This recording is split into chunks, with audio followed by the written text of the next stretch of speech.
नमस्कार, जय हिंद साथियों। क्या आपको पता है कि भारत और पाकिस्तान दोनों आज़ाद हुए साथ साथ, लेकिन भारत ने आज़ादी के बाद अपनी जर्नी इस तरीके से तय की कि आज भारत दुनिया का 5वीं सबसे बड़ी अर्थव्यवस्था है।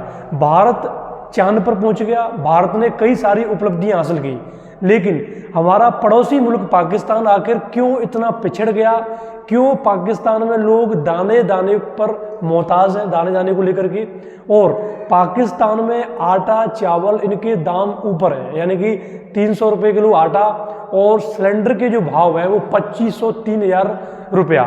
तो आखिर इसके पीछे क्या वजह रही, इस पूरे सेशन पर हम चर्चा करेंगे और साथ में हम आपको बताएंगे कि पाकिस्तान की जो पॉलिटिकल हिस्ट्री है, आज का जो मुख्य विषय रहेगा हमारा वो पाकिस्तान की पॉलिटिकल हिस्ट्री को लेकर होगा।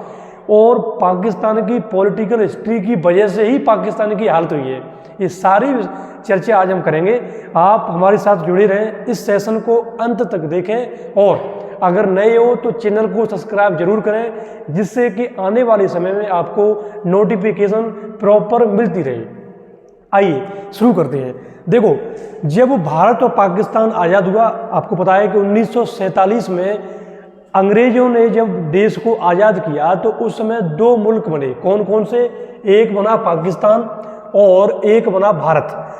भारत का जो पश्चिमी वाला हिस्सा था, पश्चिमी वाला हिस्सा वो हिस्सा जो पंजाब और आपका सिंध बलूचिस्तान, ये पश्चिमी वाला वह हिस्सा जहाँ इस्लाम बाहुल जनसंख्या थी, जो जनसंख्या थी वो इस्लामिक जनसंख्या ज़्यादा थी। इसी बात को ध्यान में रखते हुए ये पाकिस्तान का गठन हुआ, ठीक है। लेकिन जो शुरुआत में पाकिस्तान का जो कॉन्सेप्ट था वो पश्चिमी पाकिस्तान को लेकर था, यानी कि जो पश्चिम वाला जो हिस्सा है जहाँ मुस्लिमों की ज़्यादा जनसंख्या है उसको लेकर के।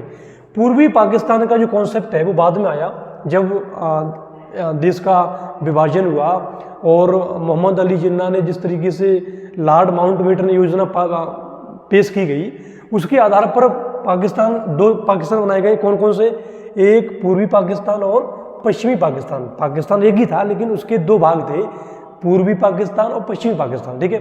इस तरीके से पाकिस्तान की जर्नी स्टार्ट होती है।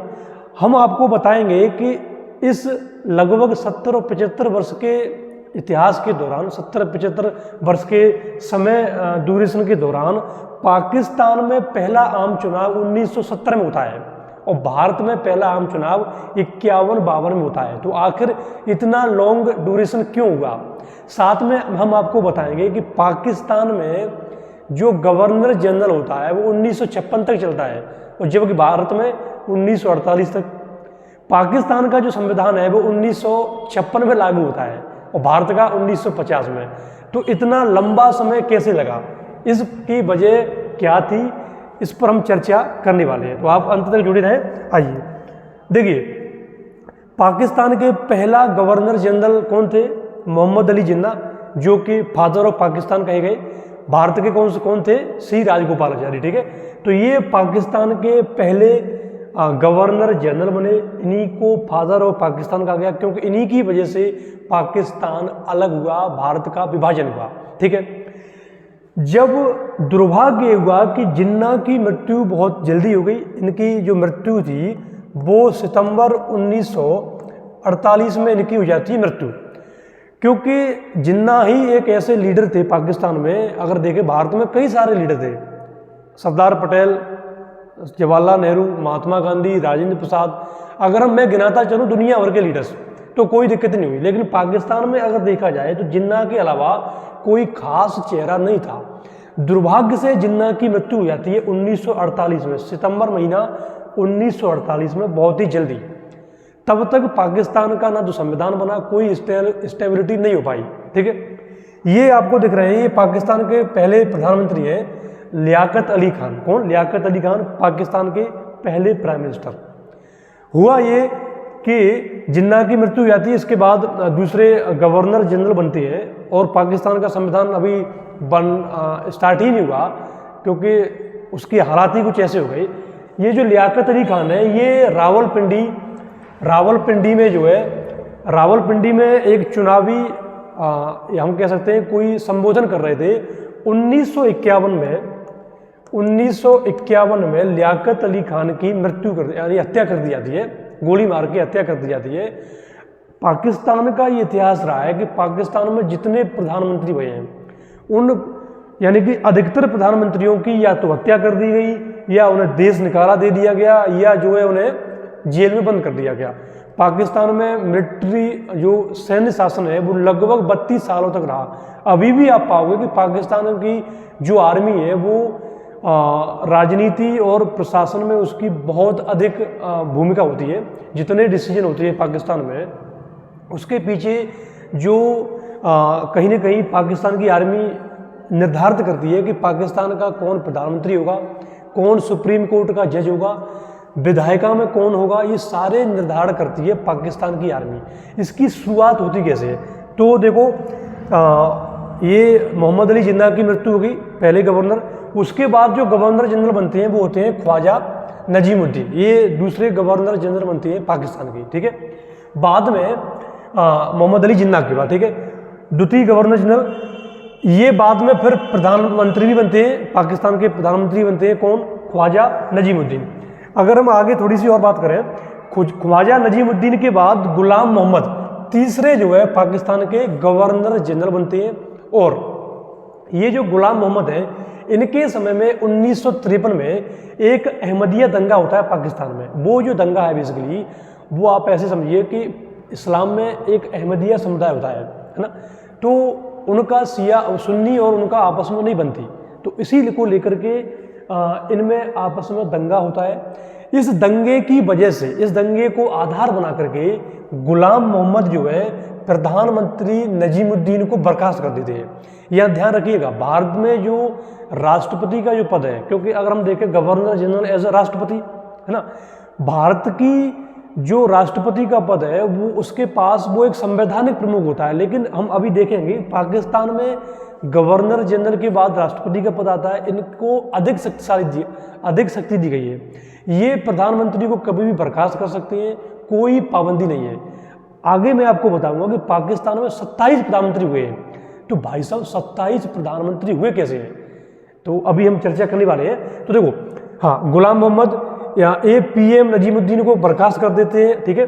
उसके बाद इस्कंदर मिर्जा जो है पाकिस्तान के गवर्नर जनरल बनते हैं गुलाम मोहम्मद के बाद। ये जो इस्कंदर मिर्जा हैं, अगर इनकी थोड़ी हिस्ट्री देखें तो ये मीर जाफर के पड़पोते होते हैं। मीर जाफर आपको पता है ना, मीर जाफर वही मीर जाफर जिसकी वजह से प्लासी का युद्ध हुआ। प्लासी के युद्ध में सिराजुद्दौला की हार होती है और बंगाल पर ईस्ट इंडिया कंपनी का कब्जा होता है मीर जाफर की वजह से, ठीक है। तो यही मीर जाफर के पड़पोते होते हैं इस्कंदर मिर्जा।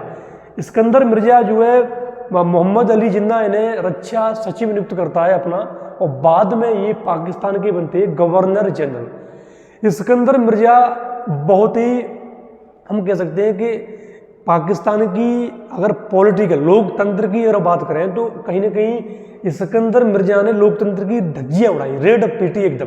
कैसे बात करते हैं, देखो, जब ये गवर्नर जनरल बने तो मैंने आपको बताया कि 1956 में पाकिस्तान का पहला संविधान लागू होता है। पाकिस्तान का पहला संविधान इसलिए मैं कह रहा हूँ क्योंकि पाकिस्तान में कई बार संविधान बर्खास्त हुआ है, निलंबित किया है, दोबारा फिर बनाया है संविधान। तो कभी कह नहीं सकते कि पाकिस्तान में कब तक संविधान चल रहा है। भारत में तो देखो अभी भी चल रहा है, इसलिए हमारी चाहे इकोनॉमी हो चाहे राजनीति हो एकदम स्टेबल है, स्थिर है, और हम तरक्की करते जा रहे हैं। पाकिस्तान में क्या है उनका पता ही नहीं है, ठिकाना ही नहीं है कब क्या होगा, ठीक है। तो अब देखो, ये इस्कंदर मिर्जा जो है 1956 में पाकिस्तान का संविधान लागू करते हैं 1956 में, और बाद में 1958 में ये कहकर कि ये तो एक कूड़ा एक कचड़े का ढेर है, कोई संविधान नहीं है, और संविधान को बर्खास्त कर देते हैं और देश में लगा देते हैं क्या, मार्शल लॉ। कौन? इस्कंदर मिर्जा। और हाँ, यह ध्यान देने की बात है कि जब 1956 में पाकिस्तान का संविधान लागू हुआ तो गवर्नर जनरल का पद खत्म कर दिया जाता है और राष्ट्रपति का पद बना दिया जाता है, ठीक है। तो इस्कंदर मिर्जा राष्ट्रपति होते हैं प्रथम, कहाँ के? पाकिस्तान के। संविधान बर्खास्त कर दिया, मार्शल लॉ लगा दिया। इनके समय में धकाधक इन्होंने लगभग 5 से 6 प्रधानमंत्रियों को बर्खास्त किया। मात्र 2-2 महीने बाद, 3-3 महीने बाद, 6-6 महीने बाद इन्होंने इतने प्रधानमंत्री बर्खास्त किए कि हमारे प्रधानमंत्री, तत्कालीन प्रधानमंत्री जवाहरलाल नेहरू ने बहुत ही अच्छी बात कही कि पाकिस्तान में प्रधानमंत्री इस तरीके से बदले जाते हैं जिस तरीके से, जितने समय में मैं अपनी धोती भी नहीं बदल पाता है ना, धोती। तो ये उन्होंने उस समय वाक्य कहा, तो बिल्कुल सही बात है। ये सिकंदर मिर्जा ने कई सारे प्रधानमंत्रियों को बर्खास्त किया और बर्खास्त करने का कोई खास रीजन नहीं था, क्योंकि राष्ट्रपति के पास अधिक शक्ति थी, तो इन्होंने बर्खास्त कर देगा धक्का। और रीजन क्या होता था? रीजन कुछ नहीं, बहुत ही सिंपल, भ्रष्टाचार का आरोप लगा देना या जो है प्रशासन में कहीं ना कहीं कमी दिखा देना, बिल्कुल सिंपल, कोई बहाना। यानी कि ये इतना शक्तिशाली पद था कि प्रधानमंत्री को बर्खास्त करने के लिए इनको कोई ठोस आधार नहीं चाहिए, है ना। ये कुछ भी कह देंगे, कुछ भी, इनकी मर्जी भाई साहब। यही तो, इसीलिए तो पाकिस्तान की ऐसी तैसी मरी है, इसी वजह से, क्योंकि राजनीतिक स्टेबिलिटी जो अभी तक आ ही नहीं पाई। अब देखो तुम, ये एक फैक्ट और बता रहा हूँ मैं आपको, बहुत ही मज़ेदार, कि पाकिस्तान में अभी जितने प्रधानमंत्री हुए उनमें से किसी ने भी 5 साल का कार्यकाल पूरा नहीं किया है। इससे आप आइडिया लगा लो। और भारत में देखो, हमारे प्रथम प्रधानमंत्री लगभग 47 से लेकर 64, लगभग 16-17 साल तक प्रधानमंत्री रहे। अभी देख लो, मोदी जी 10 साल, मनमोहन सिंह 10 साल, इंदिरा गांधी लगभग जो है 66 से लेके आपकी 85 तक, 84 तक। पाकिस्तान में मात्र 2-2 महीने, 3-3 महीने, 6-6 महीने, 3-4, बहुत ही कम समय में। तो स्टेबिलिटी से दिखती है, देखो, ठीक है। कई प्रधानमंत्री बर्खास्त किए, मोहम्मद अली बोगरा ये बर्खास्त कर दिए, चौधरी मोहम्मद अली और हुसैन शाहिद सोहावर्दी, इस्माइल मोहम्मद, फिरोज खान नू, एकदम बर्खास्त करता गया, ठीक है। अंत में क्या हुआ? अंत में जैसे कहते नहीं कि जो धोखा देता है उसको धोखा खुद मिल जाता है। इन्होंने जनरल अयूब खान, क्योंकि जब मार्शल लॉ लगाया तो इन्होंने पाकिस्तान की आर्मी का जो जनरल था उसको मार्शल लॉ को इम्प्लीमेंट करने की पूरी जिम्मेदारी दे दी, ठीक है। तो कहते नहीं कि जैसे अगर किसी के खून में गद्दारी होती है तो उसको भी गद्दार ही मिलता है, क्योंकि मीर जाफर ने सिराजुद्दौला के साथ गद्दारी की, जो इनका दादा था, बाबा था, और इनको भी ये गद्दार मिल जाता है। कौन? जनरल अयूब खान। अयूब खान को ये बहुत ही भरोसा करते थे, चाहता था। और बाद में 1958 में जनरल अयूब खान जो है, जनरल अयूब खान सिकंदर मिर्जा को हटा करके, तख्ता पलट करके अब बन जाता है पाकिस्तान का कौन? राष्ट्रपति, जनरल अयूब खान। तो यहाँ से पाकिस्तान के काले अध्याय का शुरू होता है, पाकिस्तान की राजनीति में काला अध्याय। क्यों? क्योंकि पहली बार पाकिस्तान में तख्ता पलट होता है सेना के द्वारा। क्यों? क्योंकि जनरल अयूब खान सेना का जनरल था, तो पहली बार ऐसा होता है। यहीं से हम कह सकते हैं कि पाकिस्तान के काले दिन शुरू, लोकतंत्र की ऐसी तैसी, जनता कुछ नहीं, पूरे अधिकार आर्मी के पास। आर्मी का इतना वर्चस्व है पाकिस्तान में कि जितने बिजनेस चल रहे हैं, जितने बड़े बड़े उद्योग चल रहे हैं, उनमें आर्मी का कमीशन, चाहे पेट्रोल पंप हो, सुई से लेकर के, ये कहा जाता है कि सुई से लेकर के बड़े बड़े निर्माण तक आर्मी के द्वारा होते हैं, आर्मी का उनमें चंदा होता है, ठीक है। और मैं आपको एक और फैक्ट बताऊं, आर्मी इतनी शक्तिशाली है कि पाकिस्तान का चाहे प्रधानमंत्री हो, पाकिस्तान का आर्मी चीफ हो, ये सारा जो निर्धारित करता है ये आर्मी करती है। तो इससे आप आइडिया लगा सकते हो कि पाकिस्तान की आर्मी कितनी शक्तिशाली है। और जिस देश की आर्मी शक्तिशाली हो उसकी ऐसी तैसी होनी है, तो पाकिस्तान की हुई, है ना। तो देखो, जनरल अयूब खान 1958 से लेके 1969 तक एक छत्र राज करता है, लगभग 11 साल तक। और सुनो, जनरल अयूब खान जब सत्ता में आता है, गद्दी पर आता है, तो ये थोड़ा सा अलग टाइप का व्यक्ति था। इसने पाकिस्तान के लिए कुछ काम भी किए। यहाँ पाकिस्तान की जनता की मैं आपको एक सोच और बता दूं कि जब 1958 में सिकंदर मिर्जा का तख्ता पलट करता है जनरल अयूब खान, तो पाकिस्तान में ढोल नगाड़े बजते हैं, त्योहार मनाया जाता है, एकदम बल्ली बल्ली बल्ली बल्ली भाई साहब। क्यों? सेना ने तख्ता पलट कर दिया, सेना ने, यानी कि सेना पर उन्हें भरोसा ज़्यादा था। और बाद में जनरल अयूब खान ने खूब सुधार किया, ये नहीं कह सकते कि जनरल अयूब खान का शासन अच्छा रहा। बहुत सुधार किया, इकोनॉमी पाकिस्तान की खूब डेवलप की, जीडीपी ग्रोथ अच्छा हुआ, लेकिन दुर्भाग्य ये हुआ कि 1965 में भारत पाकिस्तान का युद्ध होता है और इस युद्ध में पाकिस्तान की ऐसी तैसी धूल चटाता है भारत। इस पर अलग से वीडियो बनाएंगे भारत पाक युद्ध पर, तो आपको और जानकारी मिलेगी। होता क्या है कि 1965 के युद्ध में पाकिस्तान की ऐसी तैसी होती है और ताशकंद समझौता आपने सुना है, बताएंगे हम। लाल बहादुर शास्त्री को और जनरल अयूब खान के बीच ताशकंद समझौता होता है। इस समझौता के बाद जनरल अयूब खान की जो छवि थी वो एकदम धूमिल पड़ जाती है, जनता के निगाहों में इसकी छवि धूमिल पड़ जाती है, मिट्टी में मिल जाती है। बाद में यह इस्तीफा दे देता है और अगला जो शासक बनता है, अगला जो राष्ट्रपति बनता है वो होता है याहिया खान। ये रहे याहिया खान। ये आपके 1969 से लेकर 71 तक लगभग 2-2.5 साल तक रहते हैं याहिया खान। इन्हीं याहिया खान के समय बांग्लादेश जो कि पूर्वी पाकिस्तान था वो अलग राष्ट्र बनता है याहिया खान के समय। इसको लेकर भी एक अलग वीडियो बनाएंगे। 1971 का भारत पाकिस्तान युद्ध कैसे जो है भारत पाकिस्तान के टुकड़े करवा देता है और अलग बांग्लादेश का उदय होता है, इस पर अलग बनाएंगे। तो उसके बाद याहिया खान आता है। ये इसी के समय 1970 में पहला आम चुनाव होता है। सोच रहे हो, पाकिस्तान में पहला आम चुनाव 1970 में।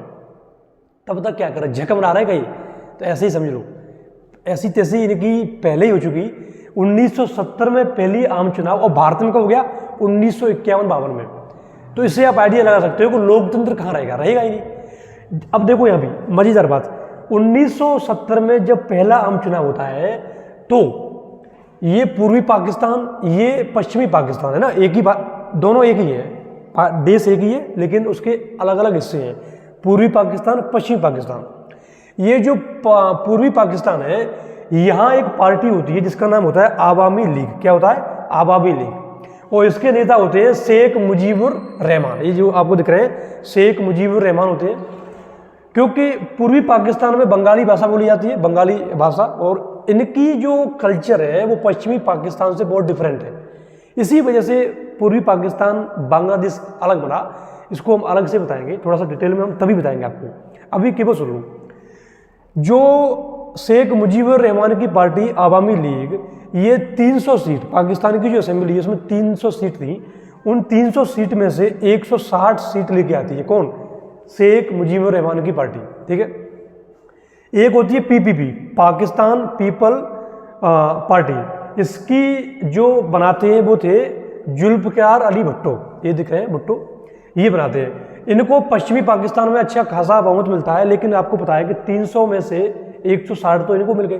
तो सरकार किसकी बननी चाहिए, इनकी बननी चाहिए, लेकिन सरकार इनकी नहीं बनती। और न बनाने के पीछे रीजन क्या होता है, वही भाषा को लेकर के, है ना, क्योंकि इनके साथ दोयम दर्जे का व्यवहार होता रहता है। इसको अलग से बताएंगे आपको। तो ये प्रधानमंत्री नहीं बनते हैं, इनकी जगह पर प्रधानमंत्री बनते हैं कौन, जुल्फ़िकार अली भुट्टो, ठीक है। ये बनते हैं, इनका नाम ही ससुरों का और टाइप का है, उच्चारण भी ना रहा है ना। ये बनता है कौन, प्रधानमंत्री। अब देखो, जब ये भुट्टो प्रधानमंत्री बनता है तो इसने एक जियाउल हक जो है पाकिस्तान का गवर्नर बनता है, तो भुट्टो उस पर भरोसा कर लेता है और बाद में भुट्टो को जियाउल हक जो पाकिस्तान का गवर्नर है वो भुट्टो का तख्ता पलट कर देता है। यानी कि भुट्टो एक, अगर भुट्टो की बाद में अगर हम बात बताएं आपको, तो भुट्टो एक अच्छा कहीं ना कहीं प्रधानमंत्री बनता है, क्योंकि लोकतंत्र को काफ़ी सपोर्ट करता है और इसकी लोकप्रियता बहुत ही अच्छी थी। लेकिन जनरल याहिया खान पर ये भरोसा करता है और उसी को ये जनरल बनाता है। बाद में याहिया खान इसे गिरफ्तार करता है जब वो राष्ट्रपति बनता है इसके बाद, और पाकिस्तान में दोबारा सैन्य शासन लागू हो जाता है। और मैं आपको बताऊं कि भुट्टो को जनरल याहिया खान फांसी पर लटका देता है, बिल्कुल फांसी पर। यानी कि भुट्टो जो है फांसी पर लटका दिया जाता है। और ये भी कहा जाता है कुछ लोगों द्वारा कि भुट्टो को इस तरीके से फांसी पर लटकाया जाता है कि बहुत ही कम समय में, यानी कि इन्हें समय दिया गया। सेशन कोर्ट में सुनवाई की जगह डायरेक्ट हाई कोर्ट में सुनवाई, उसके बाद सुप्रीम कोर्ट में सुनवाई, अंत में इनको फांसी पर। तो मैंने आपको बताया कि पाकिस्तान में जितने प्रधानमंत्री हुए हैं चुट्टे मुट्टे नेक समय के लिए हुए हैं, और जो ज़्यादा शक्तिशाली हुआ है, पावरफुल हुआ है, उसको या तो देश निकाला या जेल में बंद या फांसी पर लटका देना। यही पाकिस्तान की पॉलिसी है और इसीलिए भूखों मर रहा है, इसीलिए भूखों मर रहा है। पाकिस्तान की आवाम को ये समझना पड़ेगा कि अगर भारत की ओर करनी है, भारत की ओर करनी है, तो भारत की तरीके से लोकतंत्र को अपनाना पड़ेगा। सेना का जो शासन है उसका विरोध करना पड़ेगा, तभी आप भारत की होड़ कर पाओगे। वैसे इस जन्म में तो भारत की होड़ कर ही नहीं पाओगे तुम, वो तो हमें दिख ही रहा है ना जिस तरीके से आपके हालात हैं। ठीक है, तो आज के सेशन में हम इतना ही रखते हैं। अगला जो सेशन होगा हमारा, उसमें हम आपको बताएंगे भारत पाकिस्तान का युद्ध 1971 वाला।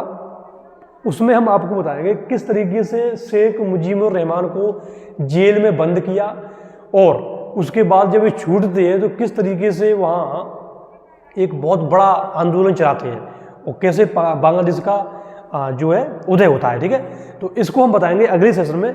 तो आज का सेशन हम यही खत्म करते हैं। आप सभी लोग जुड़े रहें। अगर सेशन अच्छा लगता है तो सब्सक्राइब और शेयर करने में कोई कोताही नहीं बरतें। ठीक है, इसी के साथ जुड़े रहिए। नमस्कार, जय हिंद, जय भारत।